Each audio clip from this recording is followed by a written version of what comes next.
stepping back and stroking two. Bogdanovich thinking about a three. There it is. Yes!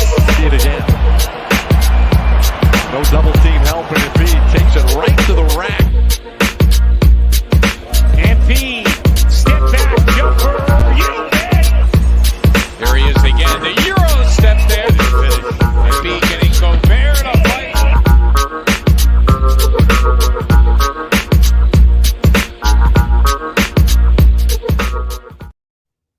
What's going on, everybody? A new week, a new episode of your favorite podcast, The Feed to Embiid. I have my guy Brock. The muscle shirt is always on par, and you're just looking so fresh this week. How are we? I'm cool, Austin. I'm chilling. I appreciate you. I've been a little quiet this past week, and we're gonna talk about why. The Sixers lost 4 games without Ben Simmons and a little bit without Tobias, a couple of close ones, but that's why I've been quiet. I've been trying to get some different content out, so if you don't mind, follow me on Twitter or on YouTube, Landis Brock Landis, either place. Little bit of Julius Randle action going there. Yeah, and I mean, I cut out last podcast because of the power shortage, but we were talking about most improved player of the year, and we were both in mutual agreement that Julius Randle is head and shoulders above the rest of the competition for that award. So I figured I'd put a video out and explain why. Yeah, I think he's not in the conversation for it, but no. I mean, he is the conversation. Yes, but I would also take it to another level of he won't win this award, but I would venture to say that he deserves a mention in the MVP conversation. So okay. I thought you were going to say he's not going to win Most Improved. I agree. I don't know if you can name more than 8 players more impactful than he is this season. He's more than doubled his assists. He's quarterback of the Knicks offense.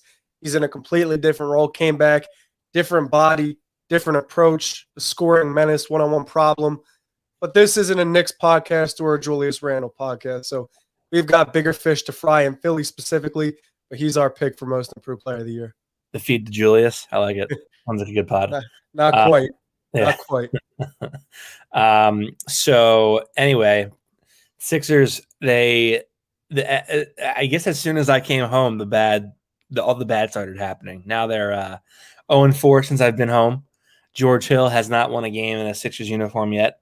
They win against the Clippers last Friday, have not won since.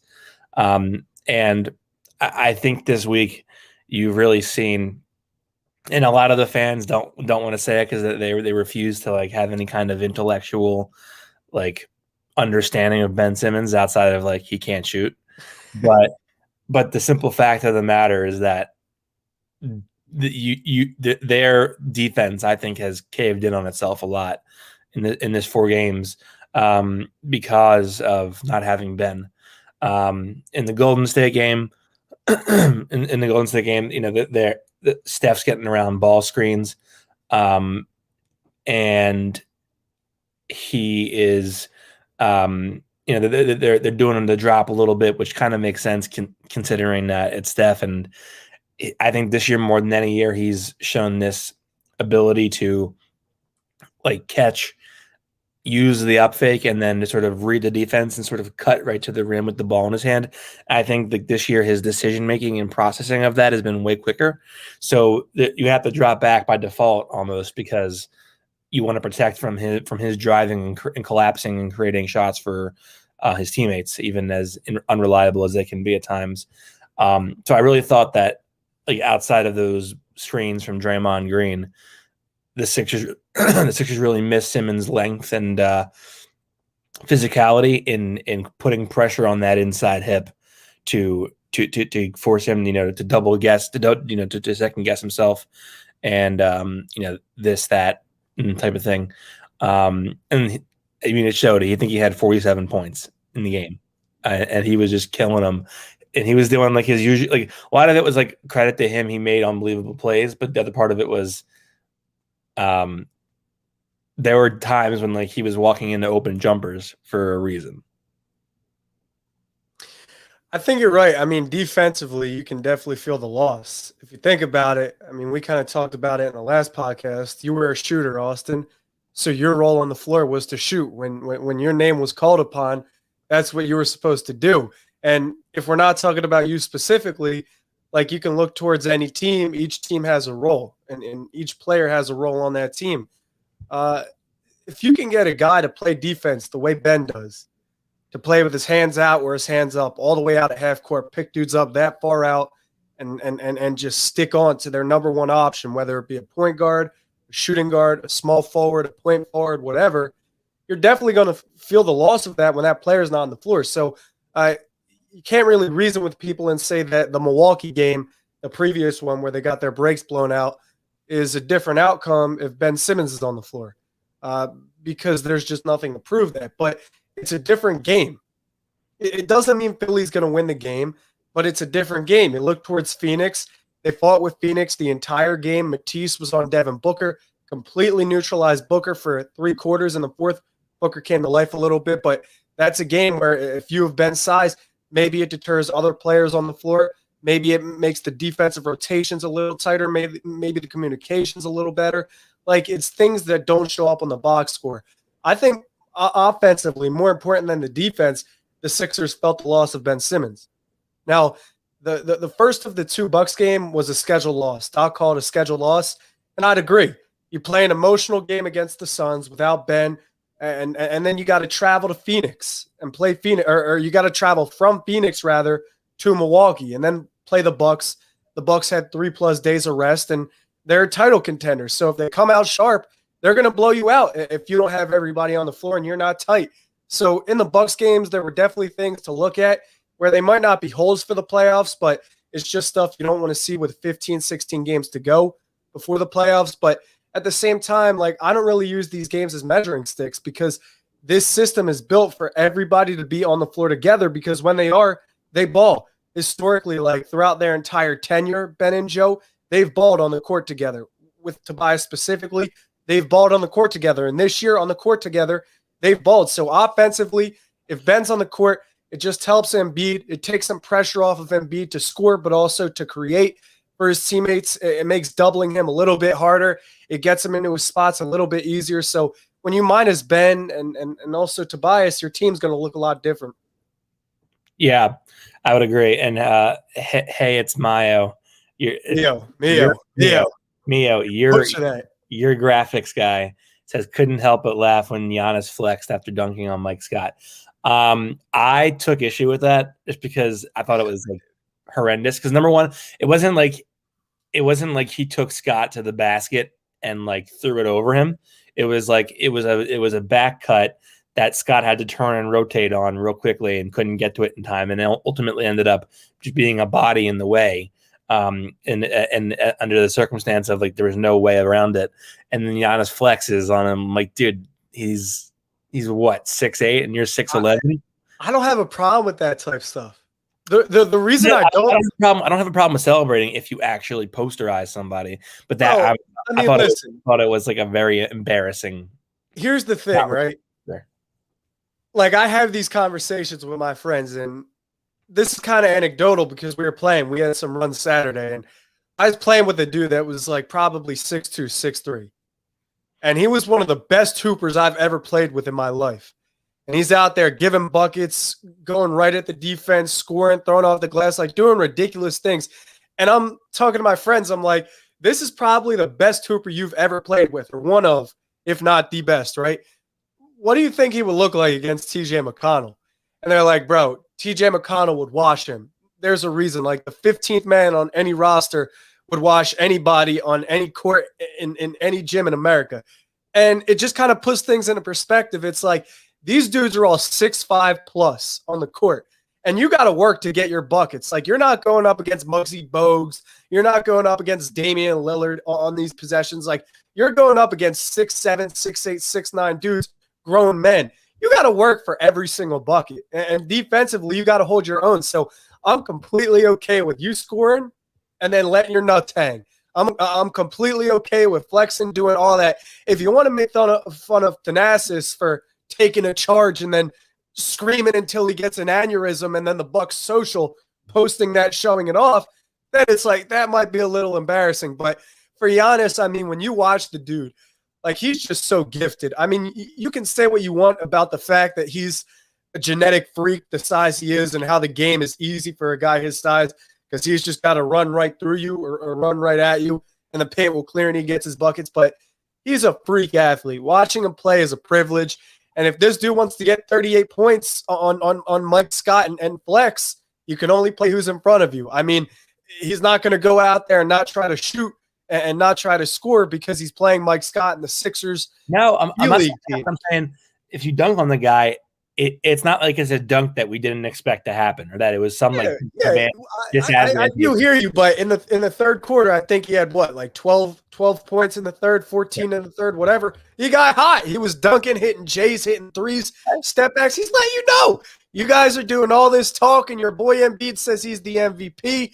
Ben says he's the depoy. Doc gets on every national interview and says with his chest, you guys been loving the 1 seed.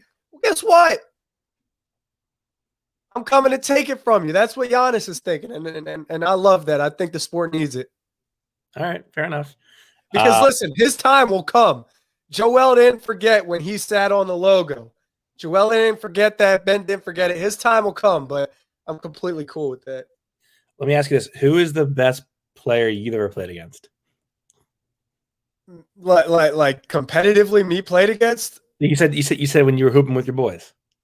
I have no idea. Because we don't play we're not playing anybody with a name. But I just mean like in getting the open runs or playing pickup. Like you play with some dudes that either play college ball or never played overseas and came back. Like you run into some dudes that can really bust people. I didn't play with anybody that has a name, but I know you have. So this is probably more applicable to you. Well, I was thinking play it against, and I would say this was like purely on like a pickup game. Yeah. That just happened to be like coinciding with a workout that they were doing with Chuck. Ty Carlin? No. But Dion Waiters. You played against Dion in pickup. Like my team did. Okay. Marcus Morris. Mook. And Markieff Morris. And mind you, they were all together. Playing. So you were getting a North Philly run. We got waxed. It was like 96 to like 35. 96 to 35. What were you guys playing at? You have officials there? What was it? Just an open run? Yeah, it was rec league. We had an actual planned game, and I think like one of the teams didn't show up or whatever, and so they're like, "We'll get some extra work in, get some running, and we'll play." Hell no! I wouldn't have been cool with that. Yeah, absolutely not. But I thought it was. I thought it was dope. It was hilarious. But yeah, they were very, very, very good. Anyway, back to more important things. They play the Suns on Wednesday. That was a wild game. That game was awesome. That game had everything. They obviously punched above their belts a little bit with the. With being able to hang in without Ben there. What can you say about like Chris Paul and Book? I feel like if Chris Paul were like in his prime around the early 2000s, I think he'd have at least one MVP under his belt. Well, don't get it twisted. Chris Paul is one of the greatest, if not the greatest point guards to ever lace up. He just played in a very tough generation. He dealt with some injuries. Potentially that Rockets team wins a championship, but you got to think, he ran into the Spurs dynasty. He ran into Kobe Bryant. He ran into LeBron. He had to play the Warriors. Like, it's not easy to win, especially with this much talent in the league. But I honestly don't think Chris Paul is really out of his prime. I think he's the type of player that no matter what happens, if he's 30 years old, if he's 80 years old, he's always going to have it just because he's got that mind and that vision. So as long as his body can hold up, he'll be out there doing Chris Paul things. So he might not be giving you 28, 12, and 5 steals anymore. He does occasionally, but if he could give you 12, 8, and 2 or 3 and command a team and see the floor and quarterback everything out there, that's all you want. Like, he's doing his job to a T, and I don't think there have been many to do it better than Chris Paul. Sure. And Devin Booker, I mean, you probably know how I feel, but Love Book. Devin Booker, he's right behind Embiid and Simmons and Kawhi Leonard. Devin Booker is one of my favorite players in basketball. I think he's going to be one of the best players in the game in a year or two. He's one of like the 3 or 4 guys I'd trade Ben for. Yeah, and I hate these conversations. But there's probably 5 or 6 guys in the league that you would trade anybody for that wasn't named LeBron, KD, or Kawhi. I think Devin Booker's one of them. Zion Williamson's one of them too. In 2-3 years, I'm completely confident that both of them will be the face of the NBA. Yeah, I don't know that I'd trade Ben for Zion right now. I would. I don't trust the body. I just don't trust the body. And I mean, that's fair. That's very fair. And again, you know how I feel about these conversations. I don't like having them because you don't have to. But I genuinely think Zion is going to be one of the most dominant scorers to ever play basketball, period. I mean, Van Gundy just instilled confidence and good habits into him, and he's kind of gave him the green light to bring the ball up and embody this point guard role at his position. And I don't know how you stop him. Like, he's 20 years old. He's not even close to filling his body out. So if you think, like, if you've ever seen a 28-year-old play in person, like, it's a grown man out there. And you can tell when you watch, like, Tobias or Embiid, those are grown men. Zion's 20 years old and making grown men look like rag dolls. So when he's a grown man, like 25 years old, fully filled his body out and everything, I don't know how you're going to stop him. I just don't. He's too nimble for his size. Brock, what do you think of this take? In no world is Booker better than Ben Simmons. This is a take that I feel like if you presented it outside of Philadelphia, nobody would really agree with it. I think that in Philadelphia, no one really agree with it. Yeah, in Philly too. But there's also a small percentage of people that would really agree with this. Here's what I'll say. At the moment, I don't even know if I'd say that. Ben Simmons defensively is most definitely a depoy candidate and a game changer on that end. So defense does matter, playmaking does matter, facilitating does matter. That's 75% of the game. And Ben, he gives you that better than 98% of players in the league do. And that's why he's a 3-time All-Star Rookie of the Year and the coaches vote him in. Everybody speaks so highly of him in the game. But in terms of offense, like, there's very few players in the league better at getting a bucket when you need them to than Devin Booker. He can get one at all 3 levels. He could be 40 feet out and cash a 3. He can drive. He could give you the blues with his handles. He could step back. He could fade. He could score at the elbow. He could play make a little. So in terms of just the offensive creation, I think Devin Booker's a top 10 creator in the game. Give him 2-3 years, I most definitely think he'll be a top 5 player in the game.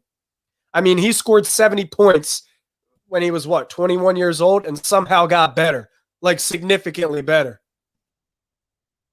Yeah, I think I would probably do that trade. I mean, I don't know who the better player is. I think you can make the argument either way, but I think the better fitting piece right now is probably Devin Booker.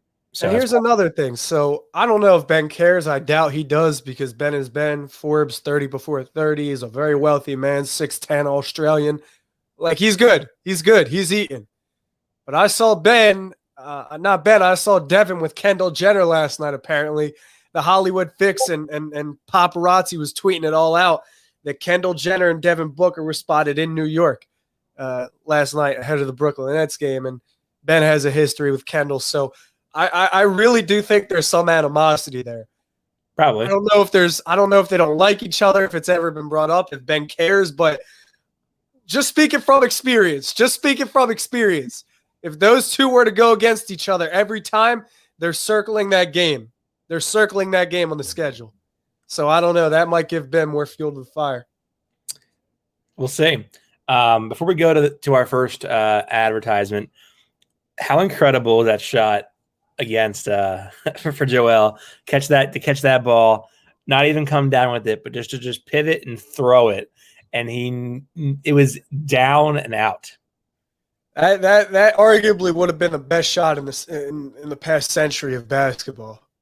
Like, the implication of that, game on the line, tied up, Yeah, that's a good enough shot. But the fact that it was right after the free throw and he had absolutely no chance to really square up, to get his feet right, to even consider a shot, like he just chucked the prayer up and it rimmed out like that, it had the potential to be one of the greatest shots that I've ever seen in basketball history.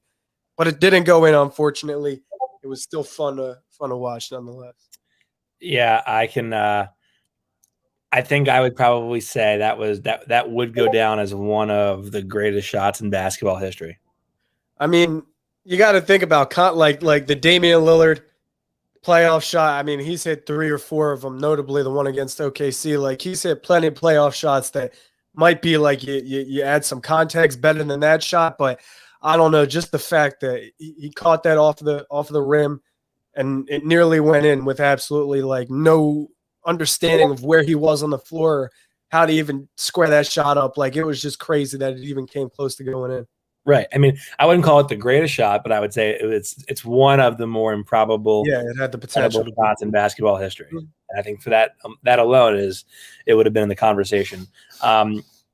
Matisse was all over Booker in that game, and I think the most incredible thing about both Ben and Matisse is their agility to like contest or cheat, and then it not like get killed for it, because they have the quickness to get back and can put a good contest on a shot. So many guys, they're too slow, they're not big enough, they're not strong enough, whatever. They go try to they go to cheat a passing lane or whatever. They're getting burnt and then they're getting benched. Those two guys, they do it quick, turn and get back, and they recover and they're blocking the shot. And I think it allows for a little bit of margin for error within your defense, but I also think that it makes teams second guess when to shoot and what and like the shots that they want. And I thought like Booker, he generally overall had a pretty good game, but Matisse, I thought, did a phenomenal job on him. Just even if Booker was really able to clear screens and get around, Matisse was like right there and either forcing him to put it on the deck and create something else, or making him the least bit uncomfortable with catch and shoots, because even if he was behind the screen still, the arm was up, the hand was up. The Booker felt the pressure. I'm really glad you raised that point, because if you think about how a player like Booker scores in the half court specifically, it's clearing those screens and the defender gets caught on the screen and there's a switch. That's a high probability bucket for Devin Booker. Or if he's going one-on-one, just creating a little pocket of space, getting the defender on your hip, getting the defender on your heel, behind you, whatever. And Matisse really negated all of that. Like, he was fighting through screens, he was getting over them, he was sticking with Devin one-on-one, just making shots difficult, like you said, off the catch, getting a handout, contesting. And that's why I really despise the argument that Ben doesn't care, or that he just coasts and that he made the playoffs and he's taken off, because I'd argue that playing defense at the level they're playing it is more difficult than anything offensively. Like, it's more difficult than scoring. If you got to play with your hands out or your hands up for a full, let's say 32 minutes, or in Matisse's case, 25 minutes, and you're strapped up, like, that takes a lot of effort. And there's also a lot of film study that goes into that too. So for both of them, I think it's just a privilege to have them. Like, you've got two rock steady defenders that can play great on-ball defense, and the rotations can be real good because off-ball and passing lanes, they're real active as well. You're talking about two guys that are completely different in terms of builds. Ben 6'10", Matisse 6'5", 6'6", but they've both got 7 foot plus wingspan. So even though Matisse isn't Ben's height, like, he could still close out just as well because he's got a similar wingspan, and that's very underrated defensively. I don't think you can name a better trio than Ben, Joel, and Embiid. And I've said it for 4 weeks now, 5 weeks. Defense and chemistry is a pillar for the championship. What did I say? Ben, Joel, and Embiid. I meant, you know what I meant. They have two Embiid. It's over. Ben Matisse and Embiid, whatever his name. They got two Embiid. It's over for the league. League and forget it. Yeah. Brock, let's talk about our first sponsor. Yeah, absolutely. So if you like shotgunning beer or if you want to increase your shotgunning time at parties, you got to cop one of these. One of these multi-dimensional tools. It's called a King Cobra. If you've been watching the feats of Embiid, you already know. The King Cobra is a shotgunning tool that makes the perfect shotgunning hole in under a second. It's also a tab puller, vent puncher, and all fits on a keychain. For more info about the King Cobra, check them out on IG at the King Cobra Co. That's King Cobra Co. And Cobra is spelled with a K for a 10% discount on all products. Enter the code TrustTheCobra10, all caps, one word, AK. Tell them, pick yours up today. Tell them, let them know. That's right. Help us make a Let little them bit. know. Help us make a little bit of dough on this There year you go. project. So going back to then they go to Milwaukee for 2. I think Doc had a point with what he said about the first game. Like that was a scheduled loss. I mean, it was. The Bucks had off since Monday. Sixers had just played a tough Phoenix team and nearly won the game. Expensed a lot of energy in that. You got to Tobias Harris back, but he was still out of rhythm a little bit, and they really had no chance against the Bucks in that game. Now, to be fair, and objective about it, I don't know why. I just don't know why Joel played that game, the first game, instead of the second game. Like, why not rest him for the Thursday game? Well, And that's one of those things that would have happened under Brett Brown and his regime. And I did think that I kind of thought that regime kind of babied their players with injuries. And Embiid said, well, I'm the leader of this team. If people are looking up to me, I got to go suit up and play. I mean, he's missed 18 games this season. His 19th, I believe, was the second against Milwaukee. So for Embiid, he's like, you know what? I got to be a leader. And he probably went to Doc and Daryl Morey and was like, listen, I want to play. They're like, all right, well, we scheduled for you to sit out, but if you want to play, go play. It's your decision. And that I think is different under Brett Brown, but I think that was strictly motivated by Embiid. Okay. I mean, I think Embiid hit his shoulder in that first game, and I think that's what knocked him out yesterday. So I think he probably would have tried to. I think the deep down intention was to play both games because I think he knows that he's losing that MVP conversation now, and the more games he misses, the less likely it's becoming. Even though I think it's already just about out of reach for him. But that that Milwaukee team, number one, they blitzed them with threes. In the first game, and part of it was like the Sixers just were not very good defensively, but the other part was like the Bucks were just making every single three they threw up there, and it was really just I mean, you couldn't compete with it. It was like the Sixers I think shot like above 50% from the field or whatever it was, 55%, and they still lost by. They couldn't hit it through either. Yeah. Yeah, so I mean, that was that, and then yesterday's game was yesterday's game. So they go 0-4 this week. They cough up first place in the East. Now they're a game and a half back of that first place spot. They've lost the season series to the Bucks. They have won it against Brooklyn. What is your level of concern? Non-existent. It doesn't exist. Okay. It doesn't exist.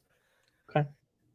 I think these are sobering moments, and I think it's moments that the fan base needs just to bring them back to reality. Because when you're sitting pretty in the 1 seed, everyone's coming for your spot. You got to understand that if you're the top dog, people want you. People see that on the schedule, and they want you. They see the attention. They see the media and people in the media gravitating towards that team, and you're food to them just as much as they're food to you.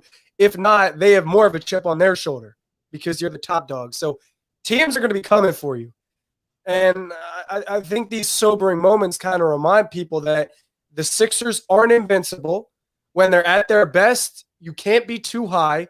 And when they're at their worst, you can't be too low. You've got to kind of remain stoic throughout a basketball season. That's what Kobe Bryant did. And Kobe Bryant's one of the most winning players in the game, in the game's history. So my level of concern is non-existent because, like I said earlier, I don't use these games as measuring sticks. You almost have to because it's like they're still games. They still matter. The Bucks are still a top 3 seed. The Suns are still a top 3 seed. But at the same time, like I said, this team is built for collective success. Joel Embiid needs Ben Simmons as much as Ben Simmons needs Joel Embiid, and it's the same for Tobias. Tobias needs both of them just as much as they need him. The game is easier for Tobias when those two are on the floor. The game is easier for Embiid when those two are on the floor. And the game is easier for Simmons and his shooters, Danny Green, Seth, when Embiid and Tobias are on the floor. So the team is built for collective success. When you take a guy like George Hill, who doesn't know the playbook or the scheme or what it's like to play with anybody on the floor yet, and throw him into a role that he doesn't really know yet, there's bound to be some problems there. You're asking a lot from Tyrese Maxey, who definitely stepped up, but you can't carry a team past the Milwaukee Bucks for 2 games. Shake Milton struggling for 3 games really came at the worst time. So I'm not concerned at all because I've seen what I had to see. And like I told you last podcast episode, these last 15 games, 14 games, they don't mean anything to me. Seeding matters, but to me, these games don't really mean anything. It's about getting to the playoffs healthy. What do you think, AK? Is this a good offer? Oh, man. Is this a good offer? What a world. Yeah, I mean, I think I have a moderate level of concern just because, like, they're not just a game back of the Nets now. They're a game and a half back of the Nets. So wait, let me ask you, are you more concerned about the seeding or more concerned about their team come playoff time? The seeding, for sure. Okay. The team is what it is. And that is a pretty darn good basketball team. What I would say is you're basically going to be banking on it's in order to get that 1 seed, which I think is critical because that's the difference between playing Milwaukee in the second round and playing like the Knicks in the second round. And I mean, come on, that's a world of difference. Hey, listen, it is, but the Knicks are good. Knicks are good, but they ain't that deep. They ain't that deep. Milwaukee hasn't proven anything in the past 3 years of playoff basketball either. There's not a single player in the Knicks that's been in the playoffs besides Derrick Rose. But Coach Tibbs been there before. Okay. So I think that 1 seed is very important. And now that you're a game and a half back, you're basically having to bank on the Nets losing 2 games in a row, essentially, at some point. And you also got to win I think right now they're in a spot where they have to win virtually every game. What, just to maintain the 1 seed? To be to be in it for the 1 seed. See, I'm not as worried about the seeding as people are. The way I feel is like, show me my opponent. I'd rather get to the playoffs healthy with a 3 seed than get there burnt out with a 1 seed. And listen, you don't know what's going to happen with Brooklyn, right? They shut down James Harden for the rest of the season. Who knows? I mean, KD showed out today, came off the bench and dropped 32, 33 points like it was nothing. Him and Kyrie went like 21 for 33 shooting. They looked fantastic, but who knows? Maybe Brooklyn says we're going to shut KD down in 2-3 games and get him healthy for the playoffs. I mean, well, that's a different story. And I think that's something that could possibly happen. That's what I mean. That's why I'm not really worried about the seeding. If you look towards the West, like now Utah's got to play for extended periods of time without Donovan Mitchell. The Nuggets are without Jamal Murray. SGA got hurt. Curry got hurt. Embiid got hurt before. Michael Porter Jr. got hurt. Giannis got hurt. Like, you don't know what's going to happen on any given night. And I'd rather get to the playoffs fully healthy than burnt out with the 1 seed. Now, the 1 seed is critical, like you said, for the home court advantage. If you bring someone on your home court, then you're golden because you really got to go out and win 1-2 games on the road, and that's that. Plus, the path to the finals or the Eastern Conference Finals is a lot less of a bloodbath than it would be at the 3. The 3 is really what you don't want. But I'm still not concerned because I'm confident in this group and confident in the coach. I still think they're the hardest team to match up with physically than anybody in the East. And, like, at the end of the day, the Nuggets could have the MVP and good seeding and still get bounced in the first round because of LeBron James. No, they're going to get bounced in the first round because they overplayed their point guard, and now he's out. Well, I don't know if they overplay their point guard. Adam Silver making this schedule is giving dudes hell. Yes, he's probably more to blame. Just to it. By the way, the only part about the resting thing that pisses me off to even a remote extent is the fact that like this was the CBA that everyone agreed to. Like basically it was then negotiated in bad faith. I get, and at the end of the day, what's the top priority? Fill in that RSN, the Regional Sports Network deal, because that's the TV deal that's going to make all the money. So at the end of the day, it was the same thing last season with the bubble. They didn't care about the play-in or anything like that. They had to get 8 games in. They needed 8 regular season games to fulfill the RSN to get their money, and then they went to the play-in, and then they went to the playoffs. But those 8 games were strictly, hey, let's make our money. So at the end of the day, you know what the point of emphasis is. I still think Adam Silver cares about the health of the players around the league because it's way tougher to market if all these dudes are dropping like flies. But the condensed schedule, the quick turnaround, the lack of an offseason, COVID, all these things matter. So at the end of the day, getting to the playoffs healthy is the priority. I think that's why LeBron, I'm not going to question his injury, but you can't tell me that if this is 27-year-old LeBron, he's not saying, I'm good. Let's go. Let's turn up and let's get that 1 seed. Let's go. But he's probably a little more cautious. Like, okay, there's bigger fish to fry. We'll make the playoffs, and I'm LeBron. We've got AD. We've got Dennis Schroeder, Trez, Drummond. When we get in the first round, it doesn't matter if we're the 1 seed or the 8 seed. We like our chances, and I think the Sixers might start to think the same way. If we've got a healthy Embiid, Simmons, and Tobias, I don't care about the Bucks or Miami or the Knicks or Charlotte. We like our chances. So get there healthy. Yeah. PMAX says, should we be concerned about Embiid's shoulder or is it nothing? I don't think it's anything to be worried about. I think he hit it when he kind of like jammed it a little bit on one of there's like a foul against the Bucks in the first game and he jammed it on that and played through it. And then I think yesterday was just sort of like, we probably don't have a chance anyway. So let's just let him rest this out. And I think he'll be back tomorrow, hopefully. But I was talking to somebody with the Sixers last night, just casually texting with them, and I asked them, I was like, is there like any level of internal worry about the seeding? And they were like, no, not really. The 1 or 2 seed is the priority, really.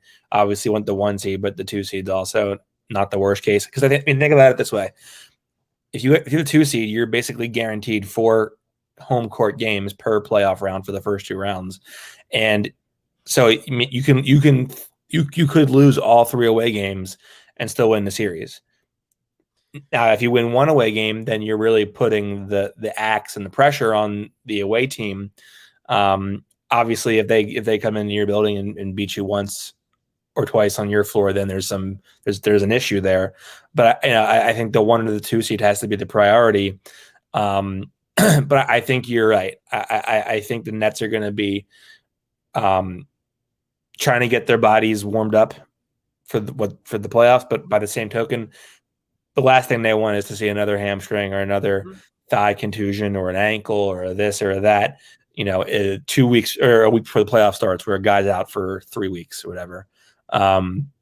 So I do think that they're going to be conservative, and that might give the Sixers a window. But I still think that they're going to be in a tough spot because you're basically asking a Nets team to lose 2 games in a row. And I don't know that I think that's going to happen. They do have a tough schedule ahead.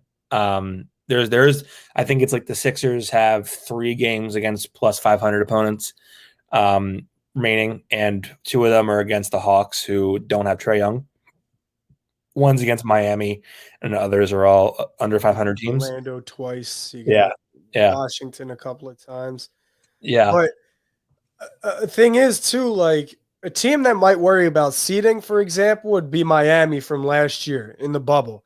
It's like we want to get the easiest path to the finals. We don't want to run through the top dogs, but the Sixers are a top dog. And I'm confident because their entire coaching staff has been there before. Ben, Joe, and Tobias have been there, but not under a coaching staff there before. So this is a really confident group of players, and the statistics aside, like you can just tell by the chemistry, how they carry themselves. They're playing winning basketball. They're confident every single night that they lace up.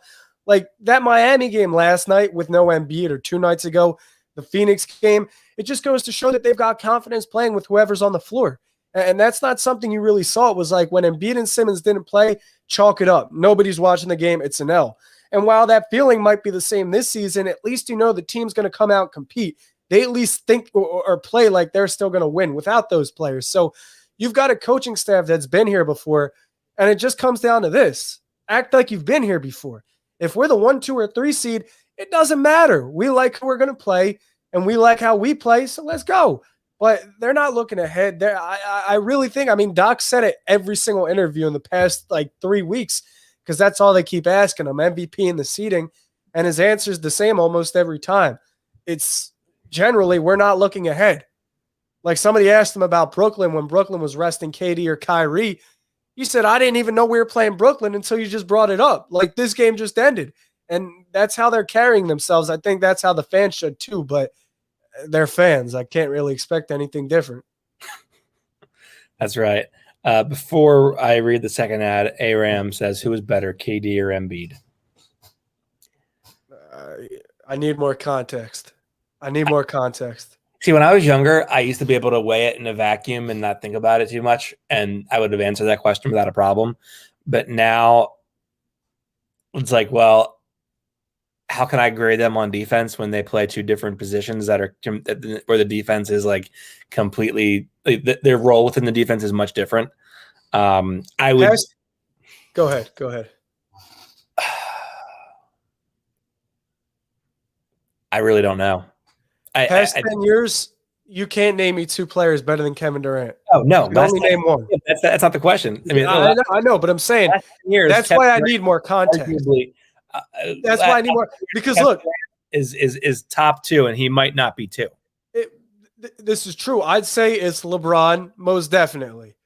Then you could argue Kawhi Leonard. You could argue Kawhi Leonard, in my opinion. I was ready to call Kawhi the best player in basketball last season if he won the finals in the bubble. For me, he was the best player in the league after the Toronto run. Exactly. But getting back to the question, Aram's question, because we kind of skirted around that a little bit. I just feel like it lacks context because right now I think Embiid's more physically dominant. Like he can put his footprints all over a game more than KD could at this point. I think it's Kevin Durant. But I mean, KD's KD. I think it's Kevin Durant just because I think Kevin Durant has an element of playmaking that Embiid doesn't have. But I think it's a lot closer than it was like just 4 years ago. Yeah, like I said, if you're asking who you should start a team with, I'd say Embiid because Embiid's younger and you got his prime years. But I don't know, man. KD could come out and put 40 on any defender's head on any given night. But I do think Embiid Aram asked a rhetorical question. He's like, Embiid's better. Okay. It's your opinion. I think Embiid right now can put his footprints all over a game more than KD could on the Sixers. I don't know. I think right now the better player is probably Kevin Durant. Just from like a pure all-around player perspective, I think it's probably Kevin Durant. That's just me. Now let's talk about our friends at Thrive Fantasy. Come #prop up on Thrive Fantasy this season. Thrive Fantasy is a daily fantasy sports app for player props. They have eliminated the need to do countless hours of research because they only ask you about the top tier athletes in a respective sport. If it's the NFL, I know we're a long way away from that, but if it is the NFL, choose 10 of the 20 player prop options to build your lineup. If it's NBA, MLB, PGA, or even esports, choose 5 out of the 10 player prop options to build your lineup. Each prop has a fantasy point total associated with the over or under based on its likelihood to occur. The more points a selection is worth, the riskier it is. Rack up the most points to win a share of the prize pool. Use promo code Simmons for 3. That's Simmons for the word for FOR 3 THR No, the 3 is the number 3. So it's Simmons, the word 4, number 3, all one word. When you sign up today, and you'll receive an instant deposit match up to $50 on your first deposit of $20 or more. Download the Thrive Fantasy on the App Store or Play Store, or by visiting the website www.thrivefantasy.com. Sign up and prop up today. Brock, so they're a game and a half out now. And Milwaukee's right on their tails. Milwaukee plays the Hawks tonight. So we'll see how that goes. The Milwaukee thing is already sort of done with. There's not much they can do about that other than just control their own destiny. So I think now the focus has to be, well, how do we avoid the 3 seed? And I'm curious. So, like, is there a first round team that really concerns you? No. Okay. There are for me. There's one team. Who is it? You're going to say Miami? Miami Heat. That's the only team that concerns me, because I do think that Jimmy Butler has been preserving an extra gear since his legendary finals run. And I think that Heat team, they don't always function at the same level at the same time like they did last season, but they do have guys that can hurt you on any given night. And I think Adebayo is very versatile. I think it could be problematic. I don't know who I'd pick in that series yet. Obviously, I think the Sixers have been more consistent this season, but I would not want to play the Heat in the first round. At full health, I don't give a damn about the Miami Heat. I don't. If Ben Simmons, Tobias, and Embiid are healthy, I don't think there's a way Miami matches up with the Sixers. You can talk about their athleticism, how much depth they have on the wing. You've got Ariza, you've got Precious Size, you've got Bam, who, like we talked about last podcast, is a multi-positional defensive player of the year candidate. You've got Jimmy, you've got a ton of length. Iguodala, Kendrick Nunn. They don't concern me. At full health, the Sixers are going to bully any team in the first round. The problem will be if they have to play Milwaukee in the second round and then have to play the Bucks in the third round. That's where the problems come. Or in the Eastern Conference Finals, whatever, same difference. 14-game series. But in the first round, there's really nobody that concerns me for any of the top 3 seeds. Like, that's not even for the Sixers. Miami did a really good job with building that wall against Giannis and keeping their defense strung up and everything like that. But Milwaukee's the second best three-point shooting team in basketball. And I don't think Miami has anybody to guard Giannis. Bam's done it successfully in his career, but if Giannis continues to play like this, there's nobody in the game that can defend him. So he's just going to continue penetrating, driving, and kicking. And if the Bucks are on, they're on. Drew Holiday defensively helps a lot more than Eric Bledsoe does. So Drew can rock with Jimmy. He can rock with Duncan. He can rock with Hero. He can rock with a whole breadth of players. And Chris Middleton's kind of like Tobias. It's like, who on Miami is going to stop Chris Middleton from getting 20 on 50% shooting? You know what I mean? And for Brooklyn, if they're healthy, I also don't think there's a team that should give them problems with the first round either. Yeah, if Brooklyn has any kind of problem in the first round, there's bigger issues at play here. It would just be if they can't, if there's a lack of chemistry, if there's a lack of on-court chemistry, because you're taking guys that played 6 games together, all 3 of them, and putting them on the court. But that might not apply to James, Kai, and KD, because you're talking about 3 of the most gifted offensive players in the game. I will tell you this: if the Sixers win the East as a 2 or 3 seed, they'll be exhausted after winning those 2 series, but they will have been through a much harder gauntlet of teams than they would have had to play in the finals. Like, I don't think anyone in the West poses the sort of challenges to the Sixers that either of the 2 teams that they're battling with in the East would. I mean, like, LeBron's LeBron, but that Lakers team, I think, is outside of like LeBron, is a very favorable matchup. Okay, with who? Sixers. Well, here's the thing, right? If the Sixers were in the West and they had to play, they were a 2-3 seed and they had to play 3 series before they got to the finals, and it was, you got to see AD and Drummond, and then you got to see Rudy Gobert. Like, if you had to see a whole bunch of real good defensive centers, then it's a problem.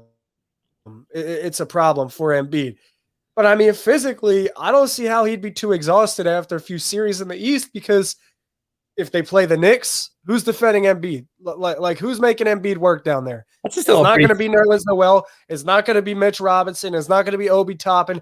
If they play the Hawks, who's making them work down there? Clint Capella, maybe one of the best offensive rebounders in basketball. I still love Embiid against Clint Capella. They've got bodies off the bench, but nobody to stop Embiid. Like in the East, who are you going to play with a big man that's really going to give Embiid physical problems? The two series that are going to be hard is if you're the Sixers and the 2 seed or the 3 seed, and you got to go through Milwaukee and you got to go through Brooklyn to get there. But I think that's a bigger gauntlet than anything they'd face in the West in the finals. Like I just do. Now, but let me ask you this. So, like, I'm thinking through these matchups, and who would you rather play in which order? The Bucks or the Nets? The Bucks and the Nets. In which order?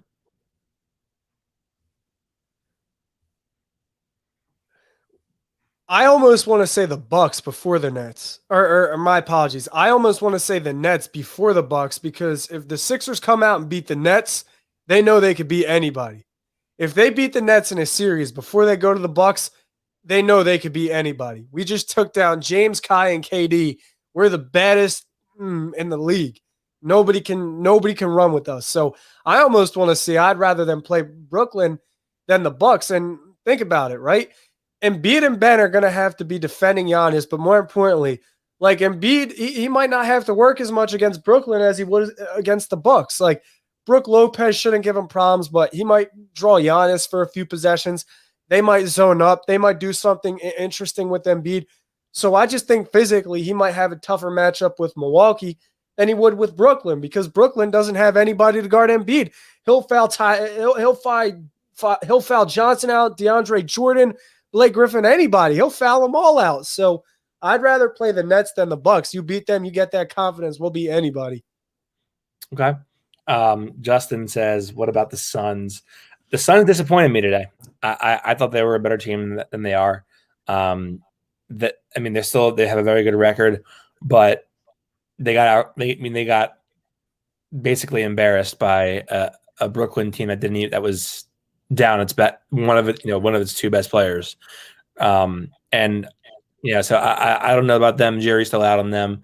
I picked them to go to the finals if it wasn't the Lakers a couple weeks ago, and I'm not so sure about them anymore. We shall see. Aram says, for sports betting, do you think this is a time when teams start intentionally losing games to get better playoff matchups? Yes, absolutely. Right now, the teams that I wouldn't touch are like the Blazers, the Sixers, and like the Mavericks. The thing is, I actually don't think so. Because you got to think this is really the first season they've implemented the play-in tournament. Last year it was kind of threw in on the fly, but this year, like, teams knew ahead of the season there's a play-in. So take the Wizards, for example. Like, the Wizards might be cool with where they are because they're like, we just get in the play-in, we're straight. We don't have to do anything right now. I mean, how many teams want to play Bradley Beal and Russell Westbrook? Or how many teams want to play Steph in the play-in or Luka in the play-in? So I think that kind of throws everything off this year, because it's like, whereas in the past you might have had teams settling for spots, or it's like, okay, we don't have to play our starters on this night because we're cool in this spot. I think the play-in tournament changes everything, because you could lose your spot like that. Yeah. Listen, I'm not the guy to ask for betting or gambling advice, because I'm a straight degenerate, and that's why I don't gamble. So maybe Krell, on behalf of Thrive Fantasy, can help you out with those questions a little better. I would say the teams that you're like, it's a surefire, easy call, is if, like, whoever Oklahoma City is playing, bet on them to cover the spread. That's just bet on OKC's opponent to cover the spread every game. They come out tomorrow off of a 12-game losing streak and beat the Sixers with them being in Tobias by 14. tell you something. That would be when you just delete Twitter for a little while. That would be That's why I've been saying.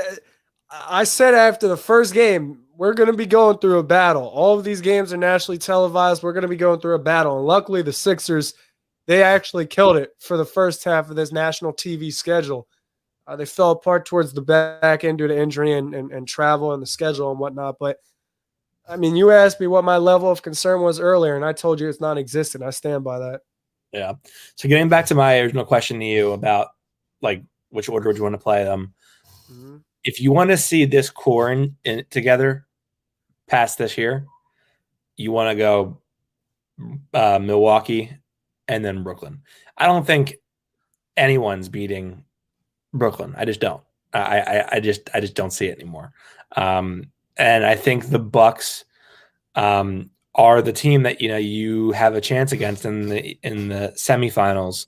So I mean, if you beat the Bucks, you'll probably take your lumps, but you'll ultimately survive it. You'll get to a point where you haven't gotten yet with Embiid and Simmons in their careers, and then I guess you bow out to the Nets in 5-6 games, whatever it is. Unless like something catastrophic happens to the Nets, which I mean, people then are going to say that's an asterisk next to it. So whatever. But I'll tell you this. The thing that concerns me most about a Brooklyn series is, number one, I don't trust Doc to make adjustments because he hasn't shown any ability to like move away from players that aren't playable. Like Mike Scott is somehow still in the rotation with this team. I don't get it. He somehow still is. I don't know. I don't know how long it takes Anthony Tolliver or anyone to learn the coverages that Mike Scott apparently knows, but for whatever reason, he's very keen on and trusting in Mike Scott. So if he's that confident in Mike Scott, here's my problem. The Sixers switch like I think like 1 through 3 or 1 through 4 early in games, whatever it is, and what that's going to do is it's going to make Brooklyn target Seth Curry, which is going to be very problematic for the Sixers. So are they going to go and adjust by putting Matisse in the starting lineup? Then you're going to have an offensively challenged Matisse Thybulle, an offensive Pandora's box. You don't know what you're going to get with Ben as 2/5 of your starting five. I just don't. They're getting to you, Krell. They're getting to you, Krell. No one. They're getting to you, Krell. No one's getting to me. I just think that, like, if Doc says no, we'll live with that. Like fuck it. We'll just. I don't know where these Doc Rivers can't adjust takes come from. I really don't. Is that he does, dude? Why is Mike?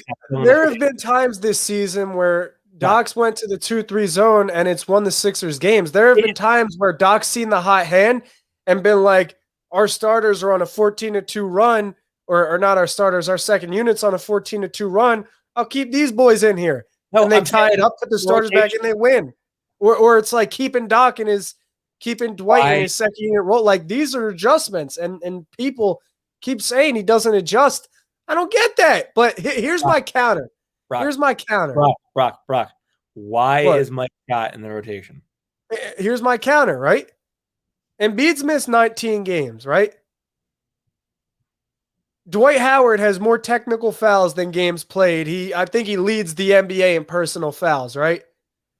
If Dwight Howard gives you 3 fouls in his 5 minutes of play and Embiid's not there, who else is going to play? There's no one over 6'7". Doc said it in the interview. I'm the second tallest guy out here.